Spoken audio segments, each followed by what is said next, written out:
વાવથરા જિલ્લાથી એક મહત્વપૂર્ણ સમાચાર સામે આવી રહ્યા છે। થરાદ વોર્ડ નંબર 2 માં ભાજપ કોંગ્રેસના વોટ જોખમમાં અપક્ષ ઉમેદવારીના સંકેત।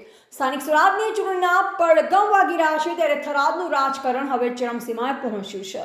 ખાસ કરી વોર્ડ નંબર 2 માં અત્યારે જે પ્રકારના સમીકરણો રચાઈ રહ્યા છે તે જોતા સ્થાપિત રાજકીય પક્ષોના શ્વાસ અધર થઈ ગયા છે।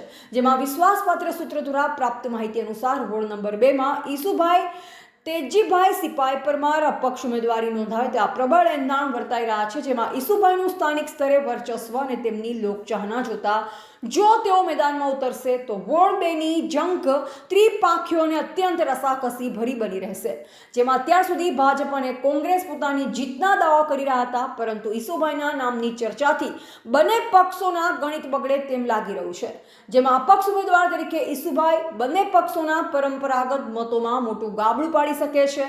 જેમાં ઈસુભાઈ ફોર્મ ભરશે તો ભાજપ તથા કોંગ્રેસને આ બેઠક જીતવી લોઢાના ચણા ચાવા સમાન સાબિત થશે। જેમાં વોર્ડ નંબર 2 ના મતદારોમાં ઈસુભાઈની પકડ જોતા સ્થાપિત નેતાઓમાં અત્યારથી જ ફફડાટ જોવા મળી રહ્યો છે।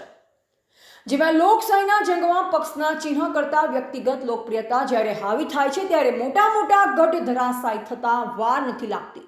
જેમાં વોર્ડ નંબર 2 માં ઈસુભાઈની સંભવિત ઉમેદવારી થરાદના રાજકારણમાં નો વળાંક લાવશે તે નક્કી છે। હવે જોવું રહેશે કે આગામી દિવસોમાં ઈસુભાઈ વિધિવત રીતે ચૂંટણીના મેદાનમાં ઝંપલાવે છે કે કેમ। જો તેઓ મેદાનમાં આવ્યા તો વોર્ડ 2 નું પરિણામ ચોંકાવનારું હોઈ શકે છે।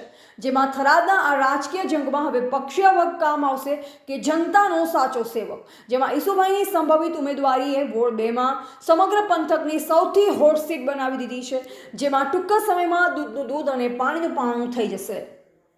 રિપોર્ટર ક્યુમભાઈ ચૌહાણ, વાવ, થરાદ।